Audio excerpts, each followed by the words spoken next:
Welcome to the latest episode of Real World Strategy Dialogues, powered by EY-Parthenon, right here on businesstech.co.za. I'm your host, Heather Orton, and today we are exploring how to maintain growth in a constantly changing environment and drive innovation within a complex operating environment. Joining us today to share her insights is Cheryl-Jane Kujenga, or CJ, the Chief Finance and Technology Officer at BCX South Africa, driving strategic growth by combining the power of numbers with a deep understanding of business operations and execution. Prior to this, she was the CFO in a pharmaceutical space at both Adcorp Holdings and Ascendis Health. Single mom, woman in leadership advocate, strategic innovator. Welcome, CJ. Thank you for those kind words. I'm looking forward to our conversation today.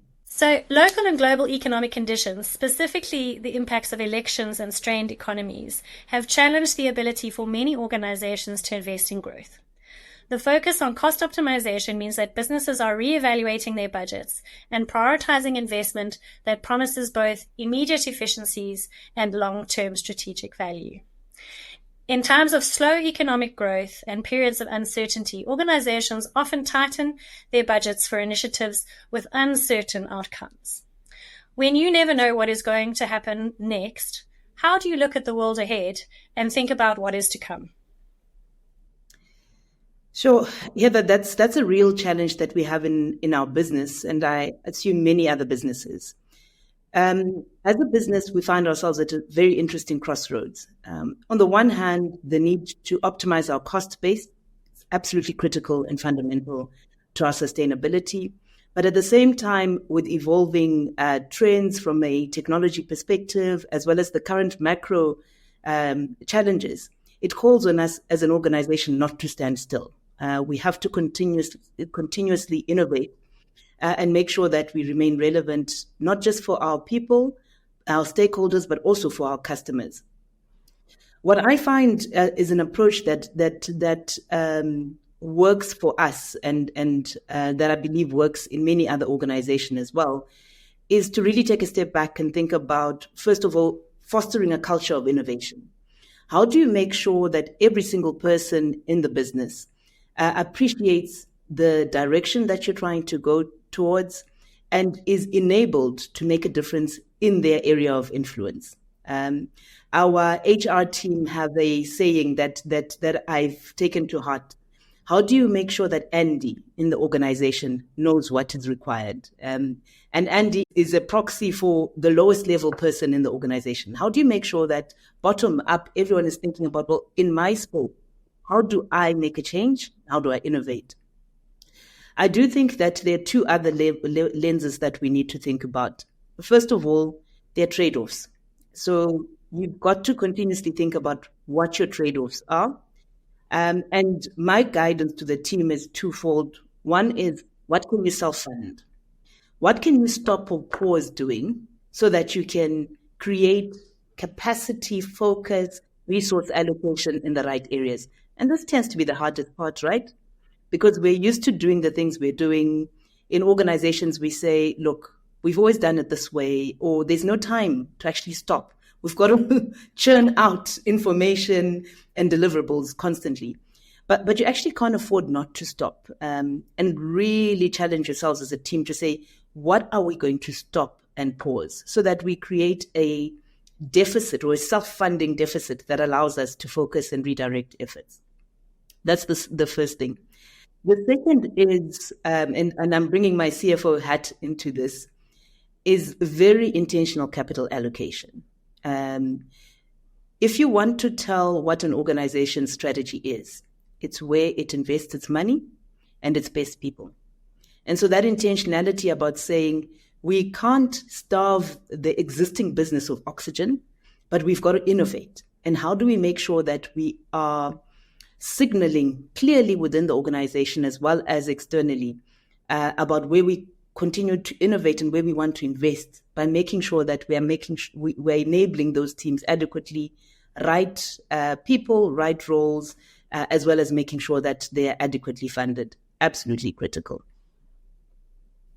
And I love what you said about Well, a couple of things. So the intentional capital allocation, a lot of our other clients are also kind of exploring how they assign capital. I think historically it was, whoever asks gets. Whereas now there's a lot more scrutiny going into what is that return on investment and how quickly can you get to that kill switch if something isn't paying back as you thought it was. I'm also interested because in the BCX Innovation Index this year, which you published, there is an improving practice of obviously dedicating investment towards innovation. And what we've seen in the findings is that those organizations that are typically excellent in the maturity scale have a dedicated budget, they've dedicated resources, and they are demonstrating real commitment to that innovation despite some of the headwinds they might be facing. And so my question, I suppose, building on that sort of intentional capital allocation is as someone with a passion for technology, entitling and developing strong teams, respecting others' needs to express their creativity and to demonstrate an ability to work well with others to create and innovate, how do you apply the strategy across your organization around innovation? Yeah. The BCX Innovation Index has been a learning for us as well as an organization, right? The research behind the Innovation Index indicated that there are 5 key areas that organizations that are able to innovate focus on. The first one is strategy, and really making sure that you've got an intentional strategy that is aligned with the changes that you want to embed in your organization. The second is investment, the conversation that we're having now to say, are you investing, putting your money where your mouth is effectively? The third one is having an operating model and processes that support innovation. So how do you tailor or change your organization in a way that enables you to actually drive the type of change that you want? Making sure you've got the right skills and capabilities, as well as the culture and commitment that is required. And so we've also taken and internalized those learnings, because as we've been running the Innovation Index, we've been observing that the organizations that we interact with who are doing this well are effectively touching on all of those 5 areas. Within BCX, we've got a number of things that we're in the process of also shifting. First of all is changing our operating model and being quite intentional about saying we've got to run our current business and continue to operate our current business. But at the same time, we've got to start changing and transforming our business and accelerating that change and transformation. I speak often about what I call lens 1, lens 2, and lens 3 thinking, which is lens 1 is we've got immediate business challenges. We have to solve for today. And we can't run away from that, right? And lens 2 is we have to solve for tomorrow and next week, almost, if I use that analogy.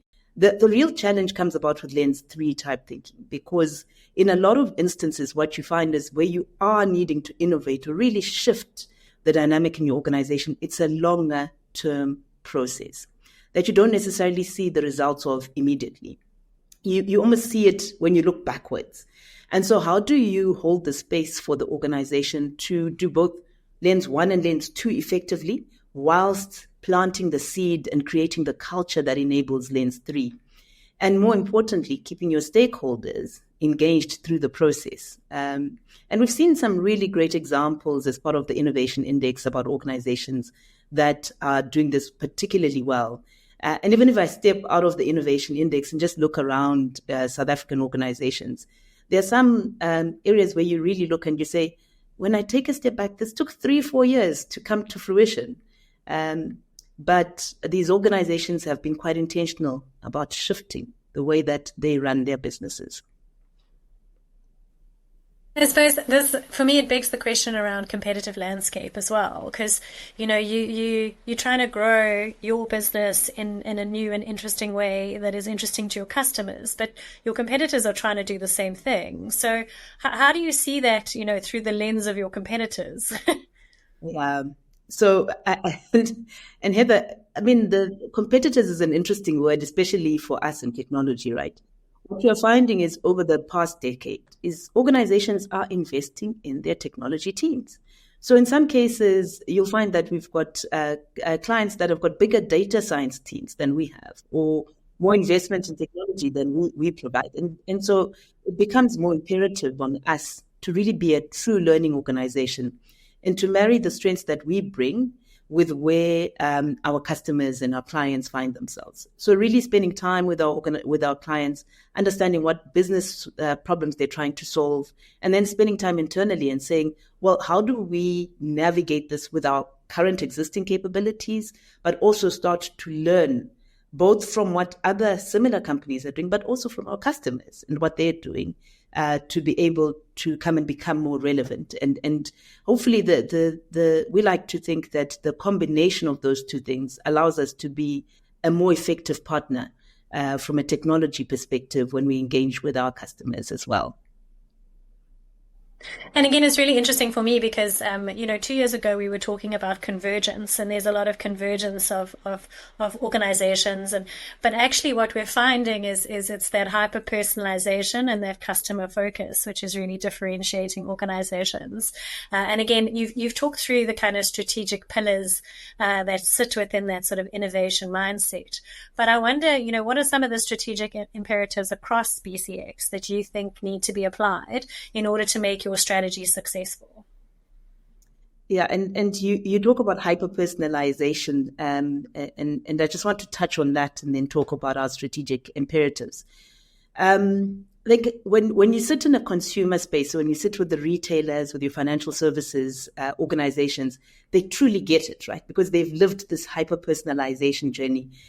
They've had to really rethink the way that they structure their organizations, data, etc., to make sure that they truly understand the consumer. When you're sitting and you're developing a strategy for a B2B business, you have to think about it a little bit differently because you're almost one step removed from the end consumer. And so that ability to really get to a point of understanding and partnering with our customers in a true way is critically important. Really understanding what are the business outcomes that our customers are solving for, and therefore how do we position ourselves in that light. And so we're focusing on a couple of things. First of all, making sure that our teams on the ground learn how to engage from a strategy and business outcomes conversation. You can imagine in an organization such as ours, we've got a lot of techies, and think about the typical buyer universe. If you're sitting with a CFO, I'm not really going to understand too much about what's this racking and stacking, and those are interesting terms. But actually, if you talk to me about how do we make sure that as you go and drive AI, that you've got the right level of processing power, that you can navigate that processing power together with your need for cost reduction, and how do you balance the trade-offs that you need to make, it's a very different conversation. And so for traditional systems integrators such as ourselves, the ability to change and transform our account teams to be able to navigate and have those conversations, very critical, imperative. And if I link it to what we're finding in the innovation index around operating model, making sure you've got the right structures, the right people, right roles, the right support around them, and the right training for them as well becomes critical. And so we're spending a lot of time making sure that we capacitate our teams, we build capability, leverage what we've got. We've got strong capability. We just need to enhance it and augment it. We're also working quite a lot in that spectrum that I spoke about at the beginning, trade-offs. So we can't afford to continue running our business the way we've historically run it, but expecting to transform. So the trade-offs that I spoke about are not theoretical. We are making them every day. Where do we invest? Where do we redirect some of our costs so that we can actually make sure the business is sustainable? And then how do you almost backward engineer and engage the organization around what needs to change and transform without making people feel like you are doing too much too quickly, because that's always the challenge with execution of strategy, right? People on the ground are sitting and saying, but hang on, you still need me to deliver for today. You still need me to do the things that you wanted me to do, but you're expecting me to change. So that tension is real in many organizations as much as it is in ours as well. Yeah, and I think one of our heads of people he always uses this stat, which is such a powerful stat, because he said the Gartner report 10 years ago, each employee was going through one transformation a year, and in 2019 they were going through 10 transformations a year. So that show you how the pace of change has kind of increased. And I suppose you haven't touched on partnership, and I know another thing that we saw from the insights from the Innovation Index was the sort of proliferation of partners partnership ecosystems. I'm sure you are also looking at how, not only do you build capability within your own organization, but also how you partner for success. So I don't know if you can share a little bit of your thinking in that space. Heather, that's a very critical part of our armory as well. So we're fortunate that we've got great relationships with the OEMs in the technology space, and they spend a lot of money and invest in R&D.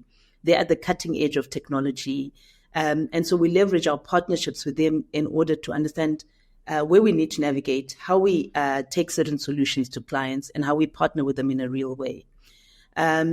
If we think about it, even beyond the large OEMs and some of what the Innovation Index allows us to do is also partnering with the new up-and-coming, more entrepreneurial organizations that are thinking out of the box. They're not constrained by the legacy nature of long-standing organizations, and saying, how do we work together to solve, again, for some of the business challenges that we face, but that also some of our customers face as well. So partnerships is a very critical part of how we do business. You'll have seen, I think about a year ago, we signed up a partnership agreement with Alibaba. It allows us on the continent to almost step into the hyperscaler mindset. It's giving us access to the thinking around hyperscalers, how they invest, how they go to market. And we're taking those learnings, packaging them, running various proofs of concepts, and using that, in terms of that lens 3 thinking that I spoke about, to change elements in our business, slightly slower than what we would like, but in a more sustainable and stickier way. One of these days, we must talk about strategy as practice, right? In the reality of the world, things just don't happen as quickly as you want them to, but you have to continue and you have to allow yourself that flexibility. Agreed. And I think it's often because we, organizations are way more complex than necessarily you think. And so navigating that complexity, and as I mentioned, more organizations are changing more and more often. And so just for the people who have to enact that change to keep up and stay motivated, I think it is getting, it's interesting to navigate, and strategists can come up with the idea, but then the application of that idea takes work. I mean, we are by nature resistant to change, but then incredibly resilient as well. So I always find that kind of paradox really interesting, because, especially people are self-motivated, they want to do a great job, but then is the environment kind of built to allow them to do that? So it's always interesting to observe that as a strategist. And I'll touch on that because it's something I'm very, very passionate about, right? Because ultimately, organizations are made up of people providing differential effort. And so if I go back to Andy, right, in my analogy around Andy, if you can create an organization where Andy feels empowered, one, to make the decisions, because he's the person at the coalface. He understands the real challenges at the coalface. So he must feel empowered to make the changes that are required at the coalface. And in order to do that, he needs to have a couple of things. He needs to feel that he has the right capacity, capability. He needs to feel heard. He needs to be working in an organization that has got a level of psychological safety. And so for the teams that I work with, this approach of how do we have honest conversations, constructive conversations, and allow ourselves in a space where you can fail fast and not be penalized, right, for trying, because you won't innovate if you don't have teams that try. You will struggle to innovate if you have teams that are too bureaucratic and too hierarchical. So there has to be certain things that as a leadership team, you say, we let this go so that Andy can solve for it. And then we create the environment that enables the organization to do it. I love that. I love that. So, shifting focus to the personal side of strategy. You launched your own podcast in 2020 about single parenthood to inspire others and dispel some of the myths. So, I'm curious to know what guiding principles or strategies you employ to successfully navigate kind of the significant responsibilities of your different roles. Okay, I have, so my daughters are now 10 and 8, and that podcast was really inspired by the journey that I took. I'm a single mother by choice. And as I was navigating that journey, I found it a very lonely journey, but a journey that a lot of people were going through. So as I was going through it, I would look around me and I'd find that a lot of people were dealing with different forms of fertility challenges, wanting to become parents, and having to navigate what I suppose society would say are maybe slightly unconventional paths to parenthood. Um, and so the podcast was inspired by me saying, let's have conversations. Let's have honest conversations around that, because you bring your whole self to work, right? You bring an entire human being with the challenges that you're facing to work. So what are some of the strategies that I employ? Now my daughters are now 10 and 8. First of all, the philosophy that I spoke about creating an enabling environment is absolutely critical. And I think about it threefold. I think about it as CJ, the individual. How do I make sure that I can show up at my best? And it's really iterative, right? I've allowed myself the space to say, I change as an individual. The things that were important and that worked for me 2-3 years ago might not work for me now. Allowing myself the space to show up differently and to experiment sometimes different ways of showing up, so that I can fit the situation is important. It allows me a bit of breathing room. And then in my spaces as a parent, and this has probably been the most interesting journey of my life. One day we need to have a separate discussion around that. The strategies that I employ is allowing and trying to really understand my children and their different personalities. And so, and when I talk about allowing and enabling an environment in the workplace for Andy to show up, I try and create that in my home as well for my two daughters to show up as their true, authentic selves. And it's really guided by the fact that when I fast forward to the mid 2030s, when my daughters are going to be going out and looking for work, I have no idea what the world will look like.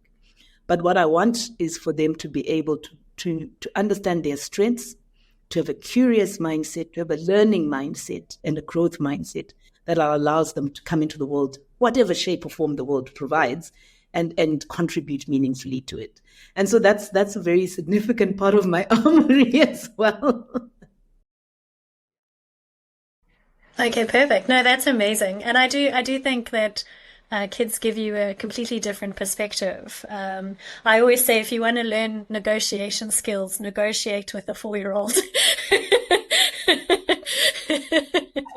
I have been put to shame, right, by these girls who now run my life. I come into the house sometimes and I literally written on the board, a few things that they'd like us to talk about. And we have family meetings where they can contribute as well in terms of some of the things that are top of mind for them and that they're not happy with. And I have to then say, okay, but I'm still the person who's the boss of the house. So how do I incorporate your thinking and mine, right? You still have the final decision. At least for a point. But I also, so you have to, I have to allow, there have to be times when I say, okay, actually, we're going to go with the way you guys have thought about it. Otherwise, they'll feel defeated. They'll stop doing it. And so, yeah. That's true. And it also challenges you, to think differently about how to approach certain situations. Which, I look at it and I say, this is the generation that organizations we have to be building for, right? Because if you think about it, we can't build a sustainable organization with a 5-year time frame. Yes, we build budgets, etc., with a 3 to 5 year time frame. But actually, when you're talking about that lens 3 thinking and the sustainability, you're actually thinking about it. If you think about having young children, that's how you need to think about it, with the kind of 20-year journey type of mindset, because they will be the consumers of you as they get older. And they, to a certain degree, they are imagining our future, like because they will be the leaders of the future. So they will create the future that they want to live in, and we will just be passengers in that journey.